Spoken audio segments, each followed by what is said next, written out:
Okay, two proofs once more. Real simple, real easy. That the months begin with the full moon. And these are as plain as day. I held them off for a while, I've been busy. So I'm going to get right to it, because there's people ask me how I'm kind of divided, Kenneth, I'm not for sure. Well, here's some more information. Out of the mouth of two or three witnesses shall any word be established. Old or New Testament, those are two witnesses. Sometimes a third, which is outside the Bible, that you see out in society is a third witness sometimes, or however. You know, it depends. But let's go straight to it. In Psalms 81:3, grab your Strong's Concordance. Blow you the trumpet in the new moon. The new moon is the first day of the month according to your scriptures. In the time appointed on our solemn feast day. A feast day is not just any day. You already know this. Unleavened bread, Pentecost, trumpets, first and last day of tabernacles. Those are feast days. Those are high holy days. So obviously, a trumpet's going to be blown on a particular feast day symbolized by trumpets, which makes it the Feast of Trumpets. It's the only feast day dealing with trumpets. Is it not? Well, geez, what day and what month is trumpets? It's Leviticus 23. You can look it up. The first day of the 7th month. The first day of the month, first day of the 7th month, is the Feast of Trumpets, which is also the new moon day. But it doesn't say full moon here. You can take that to mean crescent moon. So, well, Kenneth, I guess I got to throw that one away. Ah, crap. Man, I keep hitting the wall. Is that what it says? Well, I can hear the crescent moon teachers right now. You're going to come up with 100 verses and you're going to prove me wrong. Yeah, good luck. Because the rest of Scripture bears out what I say just the same. It's in the words. Blow you the trumpet in the new moon in the time appointed. Grab your concordance. When you look up the word time appointed, it's not two different words like time and then appointed separate. It puts it, time appointed actually is one word, if you will. That's just the way it works with the concordance. But what does the time appointed mean? The word K-E-S-E pronunciation there. It means properly, fullness, or the full moon.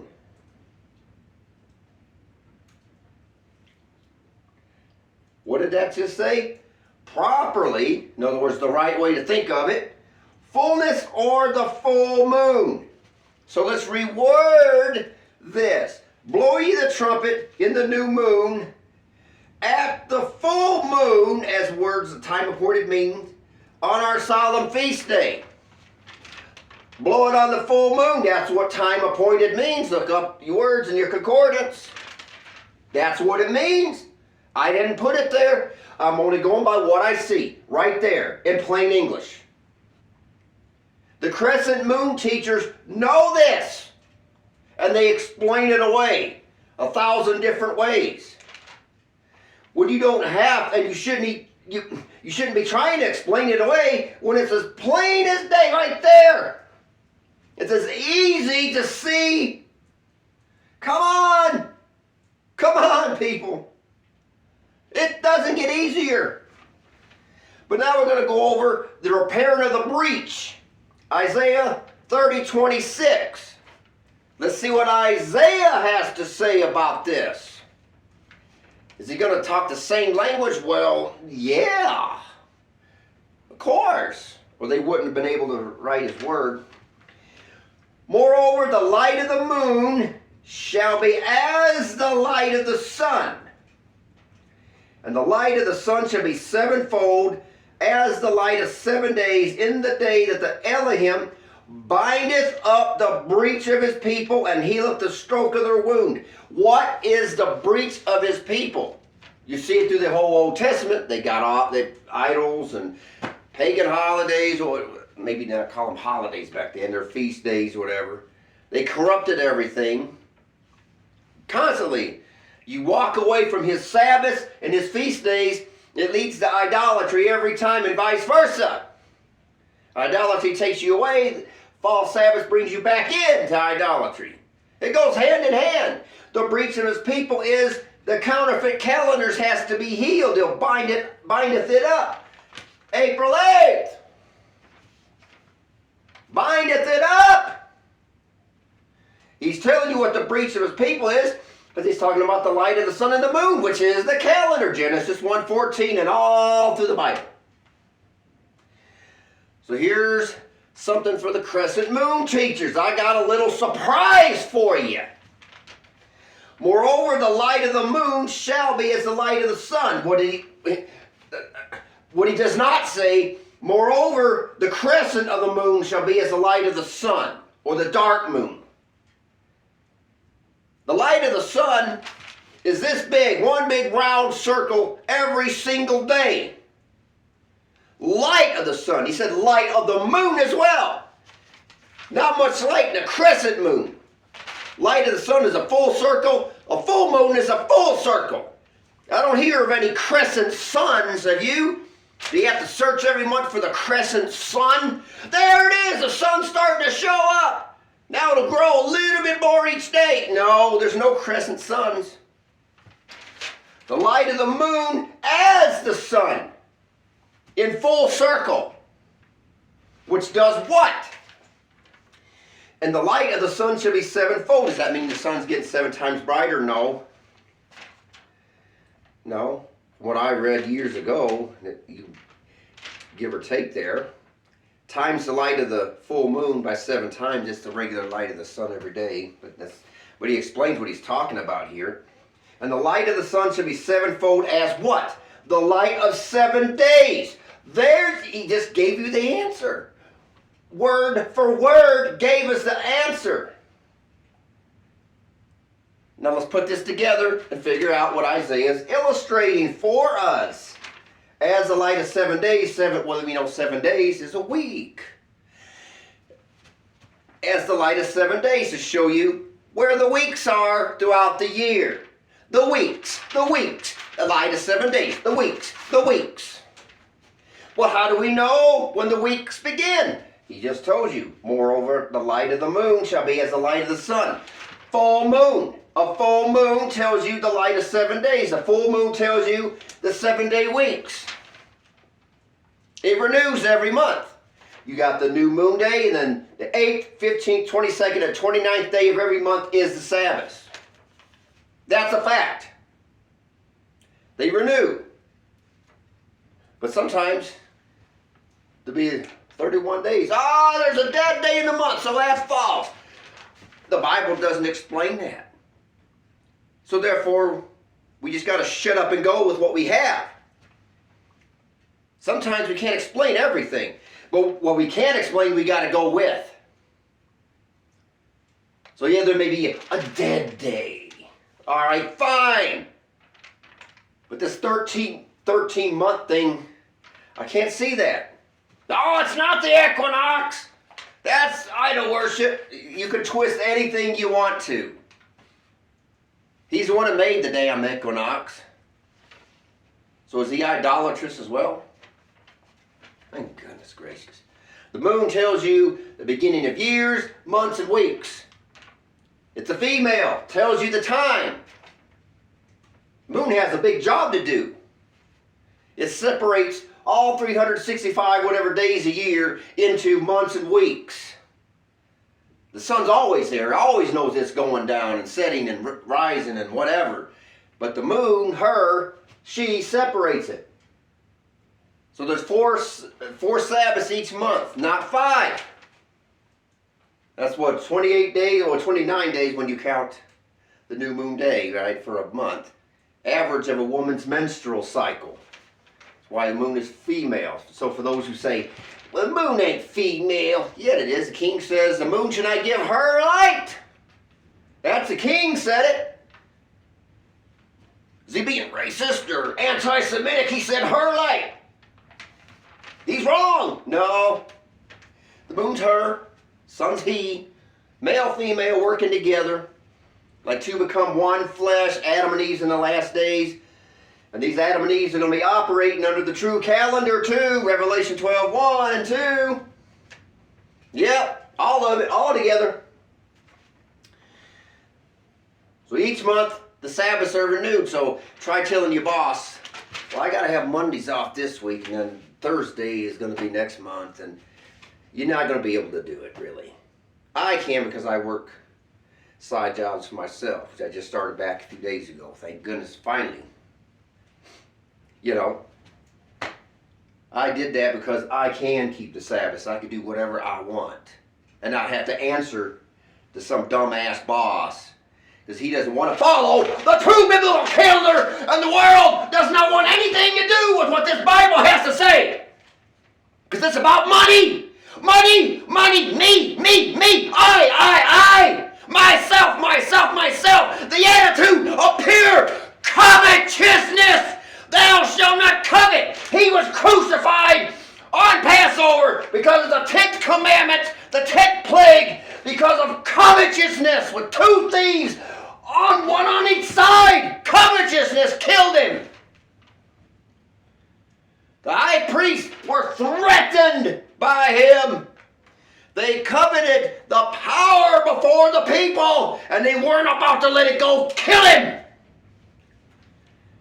Covetousness. That's why the Sabbath is Saturday or Sunday. That's easier. It's the weekend. Yeah. Father's way is different. Each month renews. Word moon, chodes, means to renew, to rebuild. Yeah, each month is different. That's the way he does it. But that also proves to him that we're willing to be renewed every month, that we're willing to meet him at when he says. So it's not every Saturday or every Sunday. No, that's too easy. How about obedience? I'll tell you month by month when you show up. Oh, but we can't run an economy like that. It ain't gonna work. Yeah, it will if America did that, because everything would change. A lot of it, the economy would change from being selfish to unselfish by forced interpretation. I won't even get into what I mean by that. I should go over more of Amos chapter 8 dealing with that. I think perhaps I will. Not today, but I want to show you one more thing here. The same guy, Isaiah, same one. Final chapter of Isaiah 66.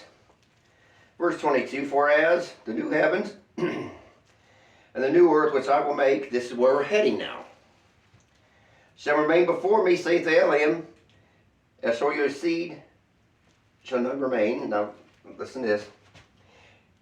Verse 23, and it shall come to pass. Come to pass when? Well, it's going to have to happen before the new heavens and new earth for some of us, but the whole world, by the time he's done establishing his kingdom, those who are left. Now look at what happens. It shall come to pass that from one new moon at the beginning of the month to another, and from one Sabbath to another, shall all flesh come and worship before me, saith the Elohim. He said all flesh. We don't see that today, do we? So therefore, that's future. Did you hear that, Pastor so-and-so? The Sabbath is a part of the Torah law. And he says, all flesh will worship before me on my Sabbath that ain't done away with. If that's yet future, and you say the law's done away with, you got some screws missing. That's not what it says. We'll get to that point in time. Now notice he says from one new moon and then from one Sabbath. In other words, from the beginning of each month, you'll find your Sabbaths, is what he's saying. From one new moon to one Sabbath to another. So with each new moon, the beginning of each month, renewed Sabbaths each month. Some may not like that. I'm sorry, the scriptures say what they say, and the rest of the word confirms it. Blow you the trumpet at the full moon on our solemn feast day. You want to resurrect David and tell him a thing or two? Oh, there's Millions have gotten on the internet explaining that away because it's too simple. Oh, it can't mean that. It's just too simple. That's the whole point. It's supposed to be simple. It's supposed to be right in our face. Intellectualizing the biblical word is damnation. You're explaining the truth away at all costs because you will not submit to the truth when it's brought before you. That's the problem. That's the carnal ego that will not embrace truth. That's what is wrong with this picture here. I understand Crescent Moon teachers. You've got entire websites, maybe hundreds of videos, maybe you had books and all this, and for you to accept that you're wrong, you lost everything. Now you got to go before all the people and you got to take it back. You got to say, I was wrong. That's what you got to do. I know that's hard. But that's what you got to do. That's called repentance. Isn't it? I'm sorry, you're fighting with everything you got to not embrace truth because you're going to pay a price and you know it. But if you don't pay the price, you don't get the life. I'm the way, the truth, and the life. I'm not the lies, the going backwards, and the death that's going to hit you because you wouldn't walk into the truth. I'm the way, the truth, and the life. You need all three. That's a battle plan. That's a blueprint. Yep. I'm the way that tells you how to determine what is truth, and that truth leads you to the life you want, in that order. So everything about this king is the truth and the way to find it. So there we have it. There's two big examples, and there's plenty more, but it's the facts. Sorry to get so upset, but there it is. Plain as day. It's as easy to see as ever. It is the full moon. All right?